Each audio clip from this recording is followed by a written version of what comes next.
Sex అనేది అందరికి అవసరం.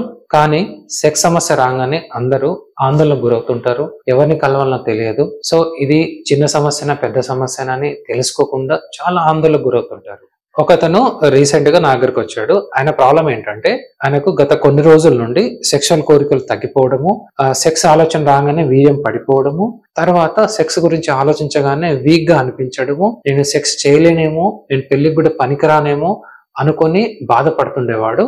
ఆయనకు ఆయన ఎవరు చెప్పుకోవాలో తెలియదు, లోపల మదన పడుతుండేవాడు. సో నా దగ్గరకు వచ్చి ఆయన సమస్య చెప్పిండు. ఆయన సమస్య డీటెయిల్ గా తెలుసుకున్న తర్వాత తెలిసింది ఏంటంటే ఆయన సెక్స్ గురించి అపోహలో ఉన్నాడు.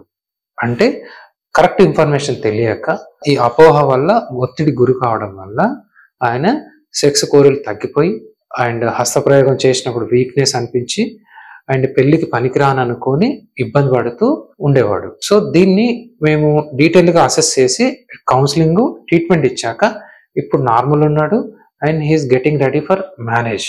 ఇలా చిన్న చిన్న సమస్యలతో సెక్స్ గురించి ఎవరితో మాట్లాడాలి, ఎవరి దగ్గరికి వెళ్ళాలి అని తెలియక ఇబ్బందులు గురవుతుంటారు. చాలా మంది నెట్ లో చెక్ చేసుకొని సెర్చ్ చేసుకుంటూ అదే రైట్ అదే రాంగ్ అనుకొని ఇబ్బందులు గురవుతుంటారు.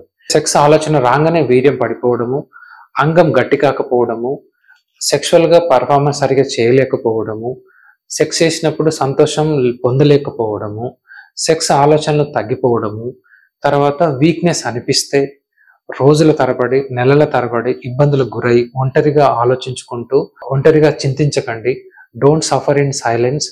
మీ సమస్య చిన్న సమస్యనా పెద్ద సమస్యనా దానికి ట్రీట్మెంట్ కౌన్సిలింగ్ అని తెలుసుకోవడం కొరకు మీ మనసు మాట వినప్పుడు సంప్రదించండి doctor L Varshi, consultant psychiatrist, Suma hospital, Karimnagar.